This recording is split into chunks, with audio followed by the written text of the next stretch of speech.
He plays for Purdue. The second question was, what's your core competency? What is it that you are passionate about? It doesn't have to be your vocation. Yeah, like that, right? Because what we're looking at here is the room that we're in now, whether you believe it or not, is a room full of heroes.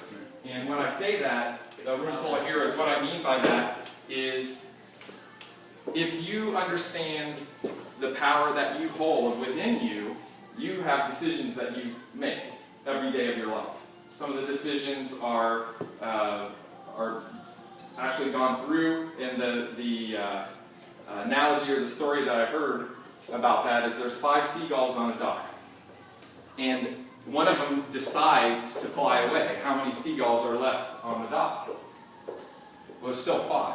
There's not 4. He made a good intention in following through with something are completely different. So what we want to do today is to, the 31st here in Villa Grande, is to talk to you about some concepts and some ideas, and afterwards to ask yourself, what is it that you're going to do? Because if you choose not to decide, you've still made a choice. And you'll hear me talk about all these different things today. You hear a lot of times, even today, so people are going to criticize other people for whatever it is that they do. It doesn't matter. And you have to remember that the world is full of critics. And there was a very wise man that said that it's not the critic that counts, nor the man that pointed out where the strong man stumbled, or where the doer of deeds could have done better. The credit belongs to the man that's actually in the arena, whose face is marred with dust, sweat, and blood, who strives valiantly, who errs and comes up short again and again. Because there is no effort without error or shortcomings. Who knows the great enthusiasms, the great devotions, who spends himself in a worthy cause, who at best, in the end, knows the triumph of high achievement, who at worst, if he does fail, fails while daring greatly, so that his place will never be counted amongst those cold and timid souls who neither knew victory nor defeat. Does anybody know who that wise man was that said that? Got a book for you if you do. Maybe this will help. Does this Facebook remind you too? Uncle Teddy. So Teddy Roosevelt said that's called The Man in the Arena.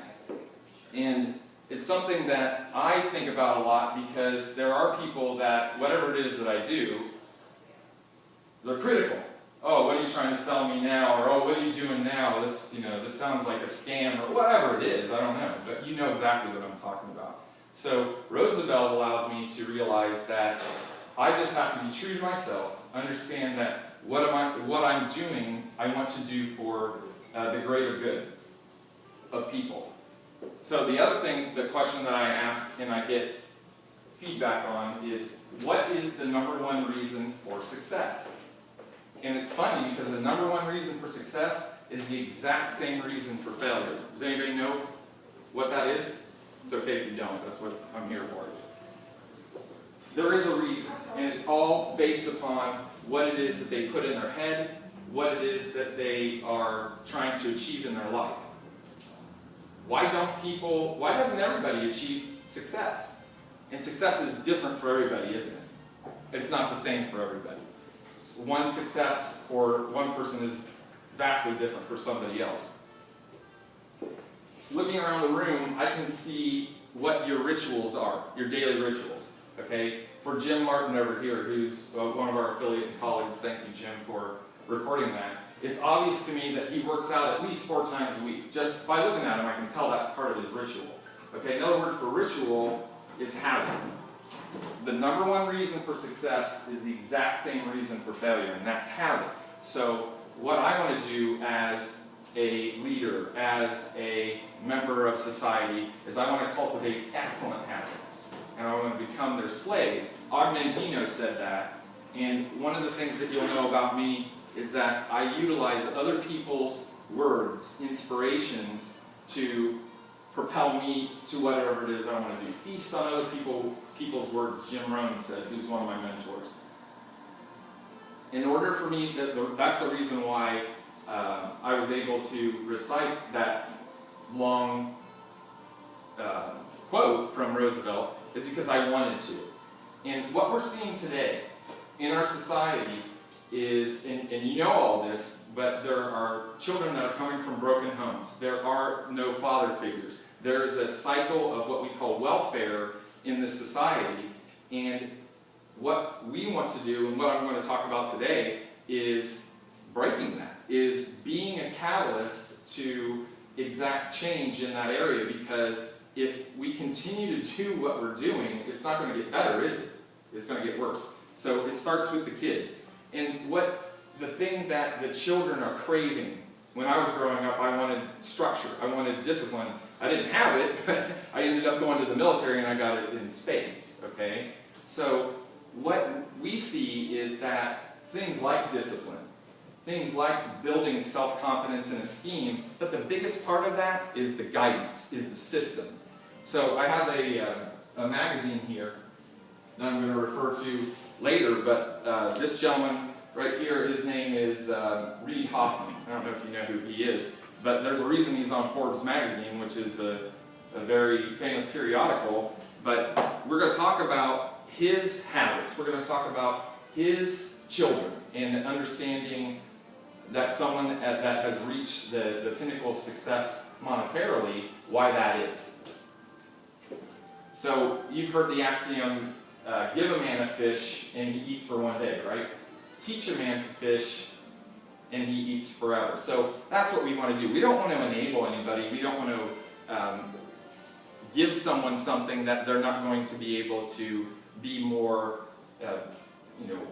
intentional or able to make all the right decisions. So why is it that the United States is such a powerful country, one of the richest countries in the world, but we have such poverty, we have such welfare, we have all these different things? And it's because, going back to Mr. Hoffman, in high school, I think it should be required before you graduate to understand what money is, to understand what 19% APR means to somebody, because we're not teaching it. Please tell me if anybody knows that these classes are being taught anywhere, public or private schools. What is money? Actually, money is energy. Whether you believe it or not, it is. Money is energy. It needs to be constantly flowing in order for it to expand. So that's a great lesson to talk to people. How does money work? Do you think Reid Hoffman knows how money works? He's one of the 2,800 billionaires. 2,800 billionaires out of 6 billion people. What is that, 1/2 or 1/10 of 1%? I mean, it's not a lot of people. So why did they achieve it? How can I make my money work for me? Isn't that a great question? Instead of you trading time for dollars, and again, understand what I'm talking about. I'm not directly speaking to, because there's a lot of people in here that are captains of industry, past captains of industry, football players, war heroes, okay? But you have something, and the reason why I wanted you to write that down is that you have something in you that you can benefit our society, and that's what this discussion is all about. How do I save money? What are the vehicles in which I can save money and accumulate wealth? How does it grow? And how do I protect it from, not only from creditors, but from people that are trying to sue me nefariously? They don't have a ground to stand on, but anybody can sue anybody, can't they? It's true. I have 2 lawyers in the room that can attest to that. And I think the biggest question of all is, how do I never run out of money? How can I ensure that my money is going to outlive me and then be part of my legacy going forward for my children's children? 96 out of 100 people. We hear that all the time. Michael Asenko and Jeffrey Nichols. If you guys can come up here real quick, I just wanted to introduce. Wealth Care Solutions Team is the name of our company, and I'm a managing member and a co-founder. Bill Peach, who is not here today, he lives in Metro West Boston area. We saw a problem, a big problem, didn't we? And that problem is why is it that 96 out of 100 people do not retire comfortably? Why is that? Michael Asenko, who's a CPA, he is an Air Force Academy graduate. He flew F-4 Phantoms. This guy is more concerned about people's futures than they seem to be, and that's why I've partnered with him. this is a gentleman that is a powerful man, and that his words carry weight that would break a lesser man's jaw. I love that. That's so cool. So Michael is easy to edify. Edification is a very powerful tool. And for this guy who cares about me, and he's become one of my best friends, for him to be part of this group is an honor and a privilege. Jeff Nichols, who I've had the pleasure of meeting recently, but I understand what his background is. He came from a very unhappy industry, as he calls it, and that's the litigation industry, where it seemed as though both sides of the equation walked away unhappy, but the attorneys were the ones that were making the money or not having any of this emotional pull. Jeff is someone that we attracted into our life because he was at the point, and you talk about synchronicity, where he said, I'm leaving this, that he's over 2 decades, 2.5 decades, right, of litigation. So he knows what he's doing, but he wants to be in a more happy situation, where he's reviewing people's plans that they have, whether it be a trust, putting together a simple will. Hey, Jeff, did something change January 1st, 2012? What was that called? That just changed? The power of attorney? The power of attorney. It was actually in October. October, right. So the power of attorney changed. The medical power of attorney, the power of attorney, which is so important to have. So I'm talking to people, first of all, they don't even know that they have a power of attorney, let alone that the old one works or not. That's what we do.